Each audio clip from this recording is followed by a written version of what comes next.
बहुत से साधक और साधिकाएं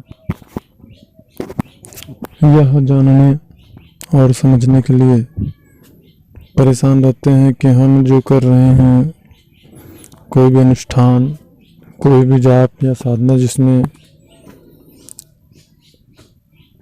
कठोरता से साधक और साधिकाएं लगी रहती हैं,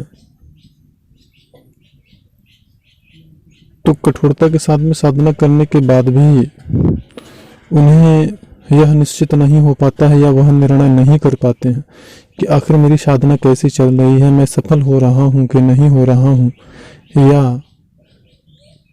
अगर मैं सफलता की तरफ बढ़ रहा हूँ तो किस प्रकार के लक्षण वास्तविक रूप से होने चाहिए। कारण क्या है?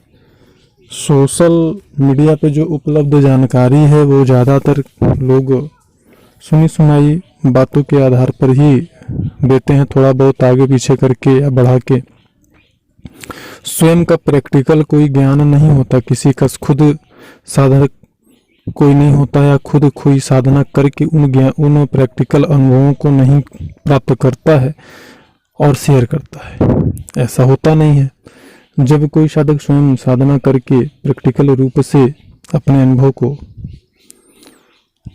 शेयर करता है तो वो चीज़ अलग ही होती है, वह स्वयं समझ में आ जाती है। तो ठीक इसी प्रकार से उनको समझना होता है। अब सोशल मीडिया पर उपलब्ध जो जानकारियां हैं वह कुछ अलग ही हैं। बहुत ही कम ऐसी जानकारियां हैं जिनको आप ये कह सकते हैं कि हाँ, यह संबंधित व्यक्ति का स्वयं का प्रैक्टिकल साधना से संबंधित यह अनुभव है। अन्यथा लोग तो सुनी सुनाई बातों को ही एक दूसरे से शेयर करते हैं। तो इस प्रकार से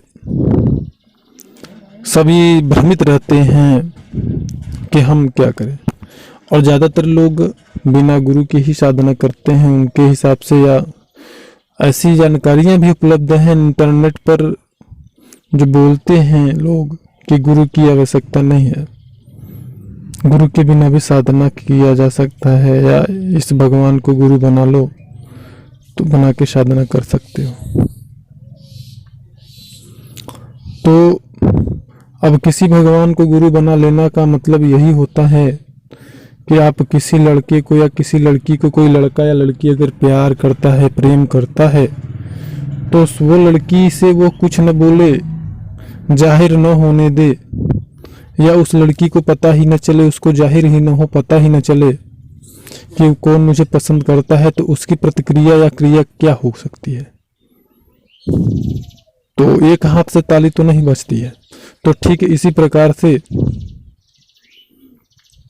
आप जिस भगवान या शक्ति को गुरु बना रहे हैं उनसे आपका कहाँ तक लगाव है, मतलब क्या आपने उनको सिद्ध कर लिया है, क्या उनके किसी मंत्र को आपने सिद्ध कर लिया है, किस प्रकार से उनका मार्गदर्शन आपको प्राप्त होना चाहिए।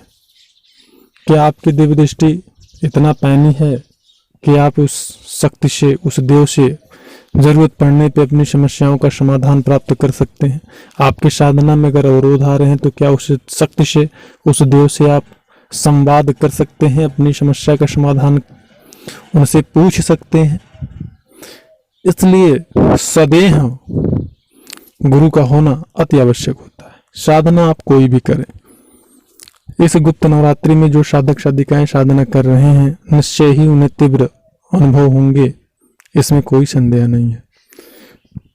कुछ ऐसे अनुभव होते हैं जिनसे आप मान सकते हैं कि आपकी साधना सही दिशा में चल रही है। आप चाहे अप्सरा साधना कर रहे हैं, चाहे यक्षिणी साधना कर रहे हैं, ध्यान साधना कर रहे हैं, कोई भी साधना कर रहे हैं आप। जैसे कि मन का, जैसे ही आप अपने आसन पर बैठते हैं आपके मन का एकाग्रचित्त हो जाना, अचानक से आपको लगना कि अब मुझे आंखें बंद कर लेनी चाहिए, आंखों की पलकें आपकी बहुत भारी भारी महसूस होने लगे। मतलब सारी जो शारीरिक आपकी क्रियाएं हों वो सभी साधना के अनुकूल अगर होने लगे हैं तो आप यह मान लें कि आप सही दिशा में चल रहे हैं। अब बात आती है कि लवंग का चटक जाना या दीपक में फूल बन जाना या आपने नारियल चढ़ाया है वह चटक जाए, तो यह चीज़ें संकेत देती हैं कि आपकी साधना अच्छी चल रही है। इन बातों का मैं समर्थन नहीं करता हूँ। शारीरिक रूप से जो आपको परिवर्तन आए, सिर्फ आप उनका ही विशेष तौर पे ध्यान दें तो बेहतर होगा। तो इस प्रकार से आपको जब कोई शक्ति या उनकी सेविकाएं आपके आसपास होती हैं तो आपका वलय आपको स्वयं सतर्क कर देता है। कभी कभी साधक साधना करते समय उनके सभी रोम खड़े हो जाते हैं। ऐसा महसूस होता है कि कोई है। अब वो चाहे रात्रिकालीन साधना कर रहे हों, चाहे त्रिकाल साधना कर रहे हों। तो इस प्रकार की जो क्रियाएं हैं, ध्यान जब आप कर रहे हो, ध्यानावस्था में आपको जो है विशेष प्रकार की चीज़ें दिखने लगे, विशेष क्रियाएं होने लगे। क्रियाएं का मतलब हाथ पर पटकना, सर झटकना, ये क्रियाओं की बात मैं नहीं कर रहा हूँ। जो आंतरिक क्रियाएं होती, आप एकदम से अंतर्मुखी होने लगो, स्वयं का भान ही न रहे कि हमारा शरीर कहाँ है। तो इस प्रकार की जो चीजें हैं यह दर्शाती हैं कि आपकी साधना सही दिशा में चल रही है।